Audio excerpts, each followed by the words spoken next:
गोखड़ेनुमा खिड़की में खड़ी वह रेत पर उतरते अंधेरे को देख रही थी, मानो कोई राक्षस रेत निगलता हुआ बढ़ता आ रहा हो। गर्मी के शाम में हवा की गति में बढ़ती तीव्रता कुछ देर तो भली लगी, लेकिन जब आंखें किरकिराने लगीं तो वह समझ गई कि आंधी के आसार हैं। उसे पता था हवा जरा तेज हुई नहीं कि बिजली को जाते देर नहीं लगेगी, सो उसने लालटेन और दिया सलाई करीब ही रख लिए। ऐसे में मोमबत्ती जरा भी कारगर नहीं। तमाम दरवाजे बंद कर लो, खिड़कियां मूंद दो, उसमें अखबार फंसा दो, रेत और हवा अपने आने के लिए संद खोज ही लेती है। उसका ख्याल ठीक निकला। बिजली चली ही गई। हवा सचमुच बहुत तेज हो रही थी। दिया सलाई जलाना कठिन हो रहा था, बार बार बुझ रही थी। बड़ी मुश्किल से लालटेन जली। खिड़कियों के बंद पटों से रेत टकरा रही थी, सूखी मोटे कणों वाली रेत, एकदम बरसात की तरह। ऐसी आंधी और इससे जुड़ी आवाजें किसी अनिष्ट की आशंका क्यों जगाती हैं? खिड़कियों में बने घोंसलों में बैठी चिड़ियां पंख फड़फड़ाने लगीं। खिड़कियों के पल्ले खुल चुके थे और खिड़कियों के सींखचों के बीच बामुश्किल अटके घोंसले तेज हवा से अब गिरे कि तब गिरे की हालत में थे। सब घोंसलों में चिड़ियों के अंडे बच्चे थे। उसे हैरानी हुई प्रकृति पर। वह सोच में पड़ गई। चिड़ियों के घोंसले बनाने का मौसम और तूफानों का मौसम एक ही क्यों होता है? डार्विन के सिद्धांत पर चिड़िया अपने आप को परखती है क्या? हवा खाली कमरों में घुस आई थी। खिड़की दरवाजे तेजी से खड़खड़ा रहे थे। आंधी के जार से जीर्ण हवेली की पुरानी दीवारें कांपती सी महसूस हो रही थी। वातावरण विचित्र ध्वनियों से गूंज उठा था। उसने आंखें मूंद ली, मगर ये विकट ध्वनियां सुनकर उसका अवचेतन अपने आप ही अजीबोगरीब कल्पनाओं से उन ध्वनियों को जोड़ने लगा था। उसे ऐसा लगने लगा था कि इस हवेली में कोई है जो युगों से यहां अकेला छूटा हुआ है और मर्म भेदी उच्छ्वास ले रहा है। अचानक टूटा उखड़ा फर्श कांप सा जाता तो उसे लगता कि वहीं रेत लीलता हुआ अंधेरे का विशाल राक्षस भारी कदमों से दूसरी मंजिल के खाली कमरों में चल रहा है। कभी लगता कि कोई बराबर नीचे के बड़े फाटक की मोटी लोहे की सांकल खटखटाए जा रहा है और अब धैर्य छोड़कर वह पूरी हवेली के चक्कर लगा रहा है। इन विचित्र आवाजों के शोर से वह घबरा कर उठ बैठी। अचानक उसे लगा कि उसके ऊपर से युग फरफराते हुए गुजरे चले जा रहे हैं और उस पुरानी हवेली में ऊपर से शांत और भीतर से डरी हुई बैठी है वह। न जाने कितने युगों के बीत जाने देने की प्रतीक्षा में है। कुछ तो था जो उसके अवचेतन की घुमड़न के लिए काफी था। ऐसी तूफानी रातों के बाद की हर सुबह वह कालीबा की कोख से बाहर आती थी, अग्नि शिखासी, तपती, तमतमाती, मगर खुद के वजूद से बेखबर। फटी फटी आंखों से शून्य में घूरते हुए उस आत्मविस्मृत बूढ़े को देखती तो चुपचाप बुझ जाती। उस दिन सुबह भी अपनी चाय बनाते हुए उसे अपने इस जनक का ख्याल आ गया। रात उन्होंने कुछ नहीं खाया था, भूखे होंगे, चाय के साथ डबल रोटी दे देगी। रात की आंधी से पूरा घर अस्त व्यस्त पड़ा था। जहां देखो वहां रेत ही रेत। पहले इत्मीनान से चाय पी ले, फिर सफाई करेगी। तब तक खेत से भुरिया भी आ जाएगा, सहायता हो जाएगी। वह चाय लेकर उनके कमरे में गई तो वे वहां नहीं थे। कहाँ चले गए ऐसी हालत में? देखा तो वे आंगन में पड़ी खाट पर औंधे पड़े थे। रात की भीषण आंधी में ये यहां कैसे चले आए? रेत जमकर बरसी थी उन पर, कपड़ों में, खुले मुंह में, पलकों पर। रेत ने उनका ताबूत ही बना डाला था। पहले उसने सोचा बेहोशी का दौरा पड़ गया होगा, पर वहां तो सांस ही नदारद थी। उसने चीख कर पड़ोस से जयदीप को पुकारना चाहा, मगर आवाज गले में फंस कर रह गई थी। कुछ ही दिन पहले वह जीता जागता आत्मीय संबंध भी तो मर चुका था। वह किसे आवाजें दे रही थी? मन का काष्ठ में बदलना उसे साफ महसूस हो गया था। उसने गहरी सांस लेकर आने वाली आफतों के लिए खुद को तैयार किया। ठीक ही तो हुआ, यह देह अपनी गलाजतों से मुक्त हो गई है। अन्य बहनों के घर फोन करने, अर्थी के लिए बांस की खपच्चियां चीरने से लेकर बांधने तक, पड़ोस से प्रताप काका साहब और गुलाम मामा को बुलाकर यह कहने तक, काका बस जल्दी ही किराकरम कर दो, कोई आए भले या ना आए। अब क्या बचा है इस देह में? वह जरा भी नहीं रोई थी। अब इस फांस ने उसे रुला दिया है। यूं चुनी जाती हैं गलियों में लड़कियां, कोई रिश्ता उनके अख्तियार में नहीं रहता। कनिष्का उंगली में फांस गहरे धंसकर अब भूरी भी पड़ गई है। उस फांस को सहलाने से अब दर्द होता है, इसलिए अब इतनी देर बाद पीड़ा के अतिरेक से आंसू छलछला उठे हैं, गहरे धसी फांस के सूख जाने की वजह से, या इस सजी हुई अर्थी के सामने बैठकर एक जीवित स्पंदित चीखते चिल्लाते प्रलाप करते बेचैन प्राणी की निर्जीव देह से सहम कर, या एक समूचे रिश्ते की व्याख्या करने पर। यह देह जब जीती थी तो उसने उसकी जिंदगी के तमाम दरवाजों पर सांकलें लगा दी थी। यह देह अब जब निर्जीव है तो भी अपने संग उन सांकलों पर लगे तालों की कुंजियां साथ ले गई है। आज तो उसे रास्ते के नाम पर सुरंगों का पता देता एक सुराख और उससे झड़ती पीली रोशनी भी नजर नहीं आ रही। वह अर्थी के पास चुपचाप बैठी है। सामने रखी निर्जीव देह के प्रति उसके मन में कोई भाव नहीं उठ रहा है, न वितृष्णा, न शोक, न मोह, सच कुछ भी तो नहीं। वह चुपचाप उंगली में धसी हुई सूखी हुई फांस निकालने की कोशिश में एक यंत्र की तरह जुटी है। मस्तिष्क सुन्न होने के बावजूद नेपथ्य में पूर्ण सजग है। खोई हुई आवाजें गूंज रही हैं। उमा की माँ इस छोरी से कह दो कि अब अगर आंगन में नहाई तो टांगे तोड़ दूंगा। वह आंगन में रखे बड़े से कठौत में घुसकर उछलती कूदती पानी छलकाती हुई सहम गई है और अपने दो छोटे अल्प विकसित स्तनों को अनायास तौलिया से ढक लिया है, बड़ी जीजियों की तरह। ग्लानि में डूब कर रह गया है नन्हा सा मन। सीने पर उगे वो दो फूल उसे पिछवाड़े में उगी नागफनी पर साल में एक बार उगने वाले फूल जैसे लगने लगे थे। वह अपना शरीर देखती है। 11 साल की उम्र के बाद बाऊजी की टोक से मानो ठिटक कर वहीं विकसित होकर रुक गए स्तन। होठों के ऊपर स्याह बालों की रेख, लड़कों की सी मजबूत काठी। पता है अंतु, तू जब हुई थी तो भाई साहब तमतमाकर घर से बाहर चले गए थे और हमारी माँ यानी कि तेरी दादी खूब पछाड़े मार के रोई थी। चौथी बार भी लड़की। दाई को तो धकिया ही दिया था बिना कुछ दिए लिए। वैद्य जी ने तो लड़का होने की 500 रुपए की दवा भी दी थी, पर हो गई तू। तेरा नाम तेरी माँ ने अंतिमा रखा और तौबा कर ली। एक और आवाज, वह भी तो, जो उसके जेहन में सर झुकाए चुपचाप गुजर रही थी, जिसे वह चाह कर भी कायराना का विशेषण नहीं दे सकी। उस पर समाज की दुहाई और विवशता की गर्द चिपकी थी। दुनिया जहान में रिश्ते के नाम पर चाहे छोटे छोटे अनदेखे कांटे लोग दिन रात निगलते हों, पर अंतिमा मेरी माँ कहती है, आंखों देखा मोटा कांटा नहीं निगला जा सकेगा। जीवन भर माँ तुम्हें हिकारत से देखे, यह मैं नहीं चाहता। तुम भी नहीं चाहोगी। मैं हमेशा तुम्हारी परवाह करूंगा, जब भी पुकारोगी उपस्थित होऊंगा। पर बचपन में हमारी माओं के खेल खेल में लिए कौल करार को गंभीरता से मत लेना।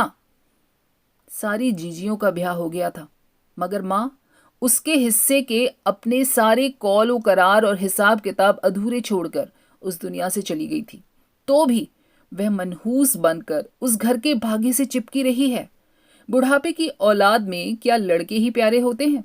दुनिया जहान की उपेक्षिता वह अम्मा को बहुत प्यारी थी।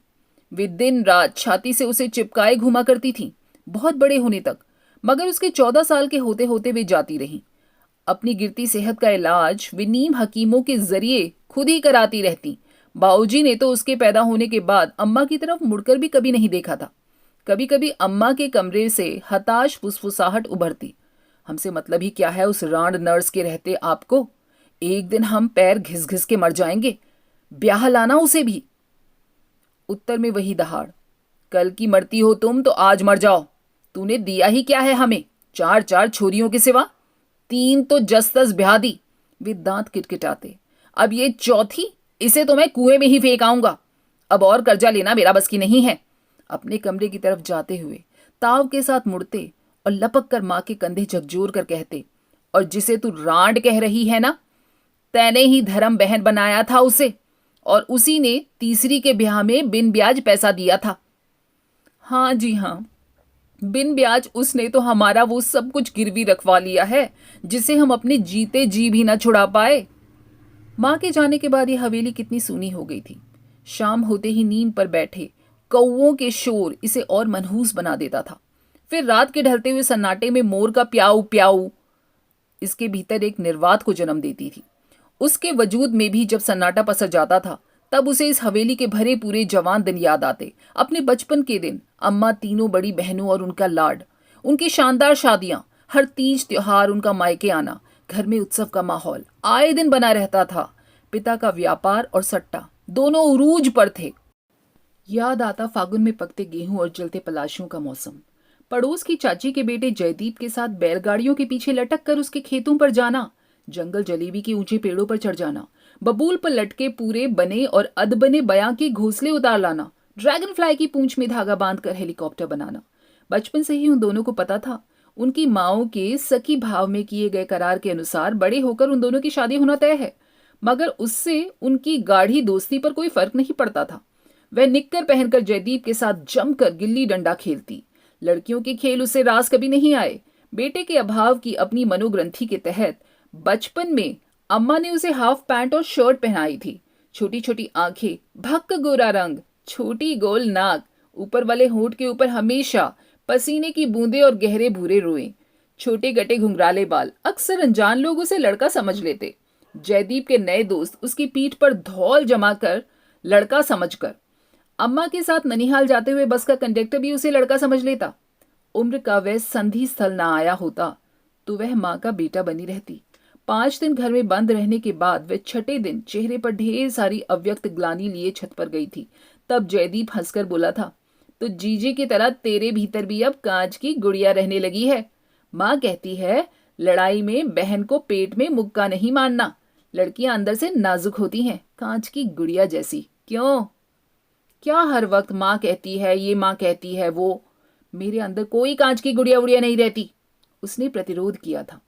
जयदीप के फौज में लांस नायक की ट्रेनिंग पर जाने के बाद और माँ के मर जाने के बाद वह खुद ही हिचकने लगी थी चाची के घर जाने से। कहीं उसे चाची बेसब्र न समझ ले। रिश्ता तो तय है, मगर चाची उसके पिता से चिढ़ती भी है और डरती भी। उसकी संपूर्ण चेतना पड़ोस के उस घर की सुख बुगाहटों पर लगी रहती। माँ के साथ बचपन चला गया। जयदीप के साथ आंखों की कोठरों से हरियल सपने भी उड़ गए थे। माँ सच में ही उसे कुएं में फेंके जाने के लिए छोड़ गई। कुआं ही नहीं, अंधा कुआं। जिस कमरे में से माँ के सधे गले से सुंदरकांड की आवाजों की धूप उगा करती थी, उस कमरे में से उभरते आवेगमय आतुर पुकारों और उत्तरों के रहस्यमय धुंधलके ने उसे जीवन के समस्त रहस्य समझा दिए थे। वह अपनी किताबों में अपना चित्त एकाग्र करती ही थी कि एक अलसाई आवाज गूंजती, अब जाऊं। बाऊजी की उसके प्रति वितर्षना जीवन भर रही, बचपन में मनहूस कहीं की या छोरी के अलावा कब उसे प्यार से अंतिमा कहकर पुकारा गया था? हाँ, बुलाया था एक बार, नशे की हालत में अपनी असीमित, अनैतिक और किसी मनोरोग की हद तक पहुंच जा चुकी कामना के ज्वार में। अंतिमा और वितृष्णा का बचा खुचा हिस्सा उसके पाले में आ गिरा था। अब उसे करनी थी वितृष्णा अपने उस जनक से जीवन भर। किसी तरह उसने 11वीं पास कर ली थी। उसके बाद उन्होंने उसकी फीस देना बिल्कुल बंद कर दिया था।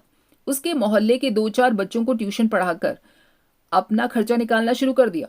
वह भगवान का शुक्र मानती थी कि कम से कम उसके पास कहने को तो एक घर है, अपना कमरा है, आंगन है।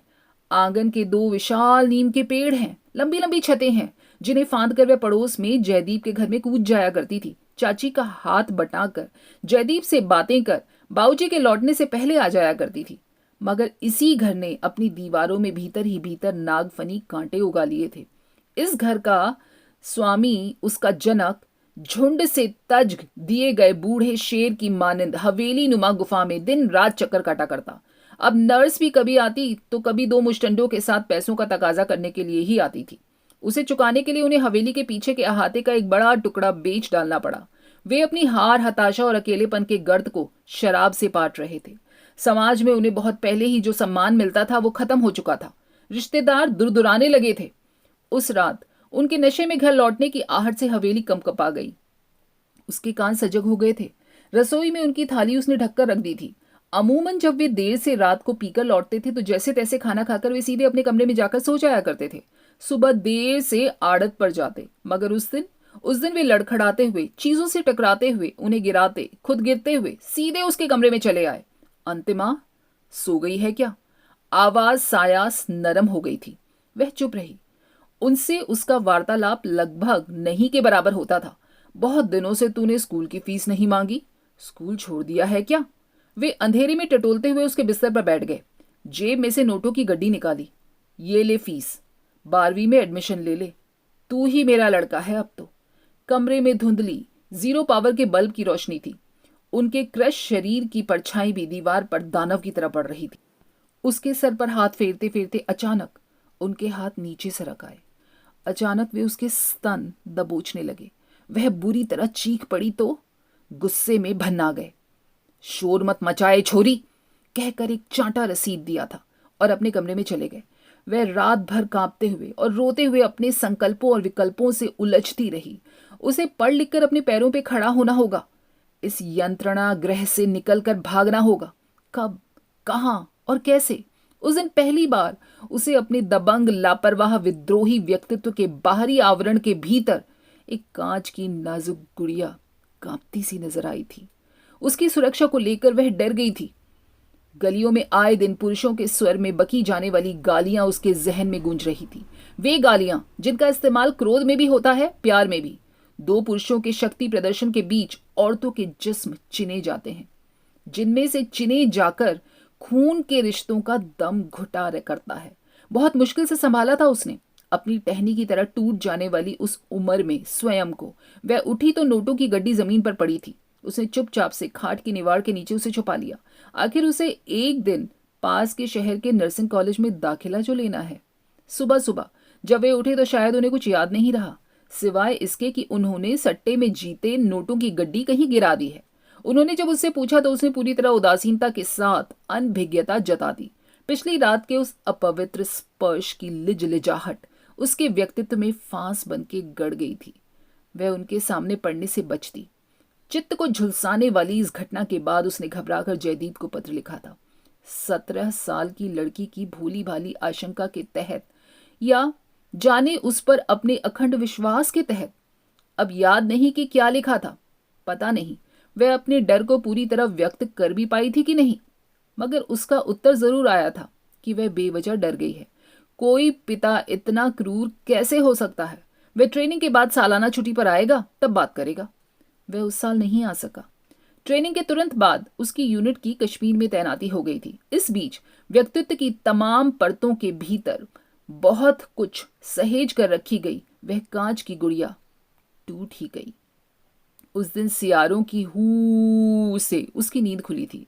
अंधेरे में उसने देखा कि उसके सिरहाने कोई खड़ा है, लड़खड़ाते हुए, बनियान पहने, मगर नीचे से पूरा नग्न। उसका सारा वजूद जैसे मनो बर्फ के नीचे दब गया था। उसे लगा सपना है, मगर लिजलिजे स्पर्शों ने जल्दी ही स्पष्ट कर दिया कि यह सपना नहीं था। गालियों में चिना हुआ एक खून का रिश्ता है जो तमाम सभ्य समाजों के पल में परखच्चे उड़ाकर उसे आदिम काल की गुफाओं में लिए जा रहा है।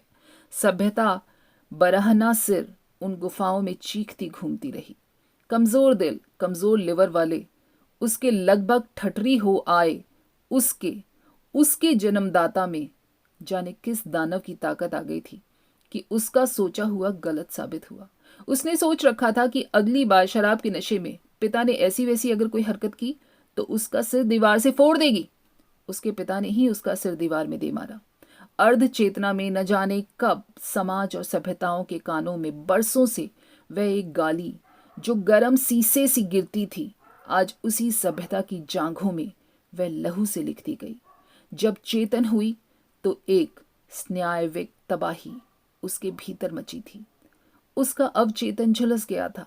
उसके भीतर से झुलसती हुई झाड़ियों की सी तड़तड़ाहट आती रही। भारी वेदना चीख के कुएं के मुंह पर चट्टान की तरह पड़ी थी। चीख अंदर ही अंदर घुटती रही। निहत्ते शब्द हताशा में उलटकर उसका ही अंतस खरोंच देते। अपने ही घर वह खुद को 7 तालों में रखती। रात को उठ उठकर कमरे की सिटकनी देखती कि लगी है कि नहीं।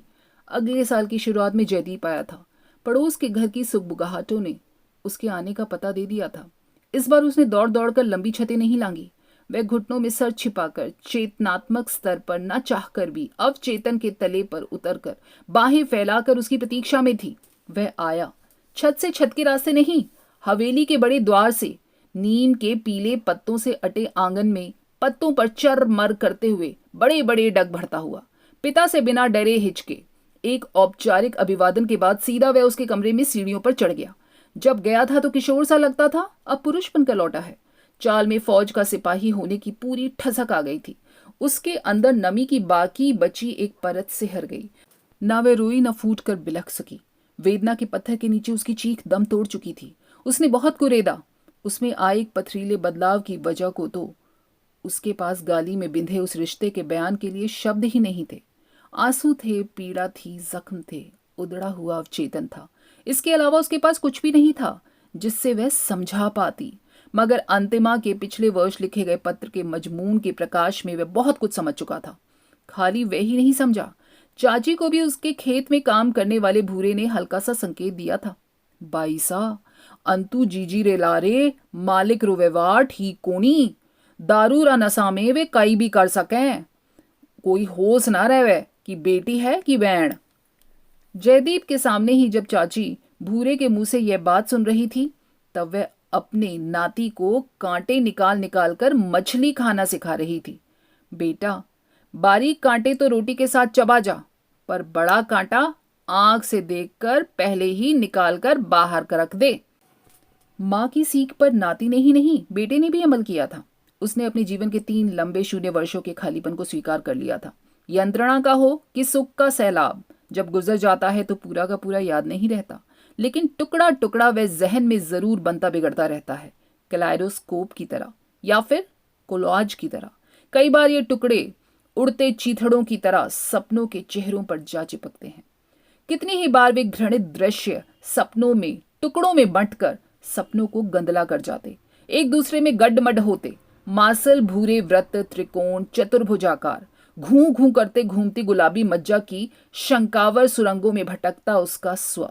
भूरी काली झिल्लियों में फंसी एक नन्ही चिड़िया के भ्रूण सी फड़फड़ाती उसकी आत्मा। कभी कभी एक सुर्ख अंगारा उसकी देह के उन्हीं अनभिज्ञ, असावधान, अजाने प्रदेशों पर भटकता हुआ उसकी चेतना को सुलगाता हुआ गुजर जाता। उसकी नींद खुलती। जांघों के बीच एक से अंतरालों के बीच जल्दी जल्दी होने वाले संकुचनों की वजह से वह कुछ समझ नहीं पाती कि यह डर के अतिरेक और आनंद युक्त तनाव का मिला जुला कैसा चरम बिंदु है। यह क्या है? ऐसे पलों में उसे अपनी देह विलक्षण स्वरों से विलाप करती महसूस होती और अंततः वह अवसादों के बीचों बीच ग्लानि के द्वीप पर स्वयं को पाती। उसकी गलती? तो फिर यह रज्जुओं और मज्जा तक के भीतर छिपी यह ग्लानि कैसी? उस दिन भी तूफान के ऐसे ही आसार नजर आ रहे थे उसे, जब नीचे से एक कर्कश आवाज गूंजी थी, तूफान आने वाला है, नीचे उतर, आंगन में कुछ पड़ा हो तो उठा ले। वह नीचे उतरी थी। बाहर लाल मिर्च जो सूखने को डाली थी उठाकर उसने रसोई में रखी ही थी कि उसे पीछे से दबोच लिया गया। दांतों के बीच जीभ सा वह खुद को बहुत बचा कर रखती थी, मगर जरा सी असावधानी में जीभ कभी कट जाती तो कभी बच जाती। उसने पूरे दम खम से उसकी पसलियों पर वार किया। वह चीख कर वहीं बैठ गया। तब का जो बिस्तर से लगा तो फिर उठा ही नहीं। शौचादि के लिए भी वह भूरिया पर निर्भर रहता। आते खाना बामुश्किल ही पचा पाती। अंतिमा को उसकी इस हालत पर कभी कभी पश्चाताप भी होने लगा था। ज्यादा ही जोर से मार बैठी थी वह, लेकिन वह कभी हैरान भी रह जाती। टूटी पसलियों के साथ बिस्तर से जा लगी उसके जनक की जर्जर देह के भीतर अब भी क्या कोई कामातुर राक्षस रहता था? जब भी वह अपने कमरे से कॉलेज को जाने के लिए नीचे उतरती, आंगन में खाट पर बैठे हुए उस व्यक्ति के मुंह से लगातार मवाद की तरह गंदी गालियां टपकती। फटी फटी रहने लगी थी वो 2 जलती आंखें। उनमें उन्माद और ग्लानि दोनों झगड़ालू पड़ोसियों की तरह रहते थे। वे जब गालियां नहीं देते तो आंगन की दीवार से सर फोड़ा करते थे। उसे दिखा दिखा कर अपनी चप्पलें अपने मुंह पर दनादन मारा करते थे। वह मुंह फेर कर घर से बाहर निकल जाती। वह उठते बैठते यही मनाती कि अब तो यह जीता जागता प्रेत अपनी समस्त मानसिक और शारीरिक यंत्रणाओं से मुक्त हो जाए। उसने उंगली की फांस को सहलाया। उसे लगा आंधी तूफान और रेत की झरझर बरसात के बीच कल रात के किसी पहर में चीखता चिल्लाता, फटी आंखों से शून्य में देखता, कभी खुद को, कभी उसे कोसता, अपनी चप्पलों से कभी अपने आप को पीटता और कभी उस पर फेंक कर मारता हुआ एक जीवित प्रेत इन हवेलियों की दीवारों से मुक्त हो गया है, मगर एक दंश छोड़ गया है। अर्थी अब भी दालान में स्वजनों के इंतजार में सजी पड़ी है। लोग धीरे धीरे जुट रहे हैं। उमा जीजी पास के गांव में ब्याही हैं, सो वो जल्दी चली आई। अंदर बुआसा को संभाल रही हैं। 4 छोरियों की जिम्मेदारियों में खट के उम्र से पहले ही चला गया मेरा भाई। एक लड़की की आस इसके जी में रह गई। हाय, अब इसकी श्राद्ध कौन करेगा? निर्बंसिया ही रह गया मेरा भाई। इसकी बनाई जायदाद को गिद्ध लूटेंगे। चुप करो बुआसा, यहां ये सब मत करो। अंतिमा खींच कर चीख पड़ी। जीजा बाहर बैठक में आने जाने वालों को देख रहे हैं। बाऊजी के भाई भतीजों का इंतजार है। शाम तक भी बाऊजी के भाई भतीजे नहीं आए तो उसने जीजा से अर्थी उठा देने को कहा। हाँ जल्दी है जीजा साहब, मुझे जल्दी है। अंतिमा, क्रियाकर्म करने वाले तो वो ही हैं, इनके भतीजे। इनका क्रियाकर्म मैं करूंगी जीजा सा। क्या बकवास करती हो अंतु, गांव वाले क्या कहेंगे? तुम चुप रहो जीजी, मुझे परवाह नहीं किसी की। प्रताप चाचा और गुलाब मामा, उठाओ आप लोग अर्थी। आवाज में अजीब सी तलखी किसी और ने महसूस की कि नहीं, मगर स्वयं उसने उस तलखी को महसूस किया। आंगन से जब धूप सिमटने लगी तो हवेली से अर्थी निकाली गई। गली धूल के गुबार से धूसर पड़ी हुई थी। ढोर डंगर घर लौट रहे थे। मोहल्ले के पुरुष अपने अपने अंगोछे कंधे पर डालकर शव यात्रा में शामिल हो गए। कुछ पड़ोसी होने के नाते तो कुछ कुतूहलवश। औरतें अपने घरों की खिड़कियों से घूंघट में से ताक रही थीं उस कभी न देखे हुए दृश्य को। राम नाम सत्य है। इसकी हल्की हल्की उदास गूंज के साथ हल्का सलेटी शलवार कुर्ता पहने, दुपट्टे को कमर पर बांधे, अंतिमा अर्थी के आगे पानी भरी मटकी लेकर चल रही थी, जिसके तल से बूंद बूंद जल टपक रहा था। रास्ते भर सारा गांव उसे हैरत से देखता जा रहा था। उसका चेहरा हमेशा की तरह पथरीला सा था। न सुख न दुख, न शोक न उल्लास। शव यात्रा से शमशान पहुंचते हुए अंधेरा घिराया था। एक बड़ा सा बरगद, पास बहती वैरागनी सी नदी, इधर उधर बिखरी राख, अर्थी से शव का जल्दबाजी में खोला जाना और पंडित जी के वे महायात्रा संबंधित श्लोक उसके मन में देह की अर्थहीनता को लेकर अजीब सी विरक्ति जगा रहे थे। शुरू में पंडित जी एक लड़की से अंतिम संस्कार कराते हुए हिचकिचा रहे थे, मगर वे सारे संस्कार तटस्थता से निर्देशानुसार पूरे करती रही तो पंडित जी भी सहज हो गए। मुखाग्नि देने के 5 मिनट के भीतर शमशान के सन्नाटे में चिता तड़तड़ाकर जल उठी। कपाल क्रिया के ठीक पहले जीजा आगे बढ़े, यह सोचकर कि लड़की है, कहीं डर न जाए, मगर हाथ में लकड़ी थामे अंतिमा सोच रही थी, इस संस्कार का महत्व क्या होता होगा? क्या इससे मनुष्य के दिमाग में रहता काम क्रोध मोह का प्रेत मुक्त हो जाता होगा? विचारों के घनीभूत बवंडर की संभावना से घबराकर उसने कपाल पर एक भरपूर प्रहार किया। कपाल अस्थियों के टुकड़े बिखर गए। सुबह से उंगली में फंसी धांस को उसने सहलाया, अब वह वहां पर नहीं थी। दोस्तों, कैसी लगी आपको ये कहानी? नीचे कमेंट करके बताइएगा, और पसंद आई हो तो लाइक और शेयर जरूर कीजिएगा। फिर मिलेंगे अगली बार ऐसी ही खूबसूरत कहानियों के साथ। तब तक अपना और अपनों का खूब सारा दिल से ईमानदारी से ख्याल रखिए। नमस्कार।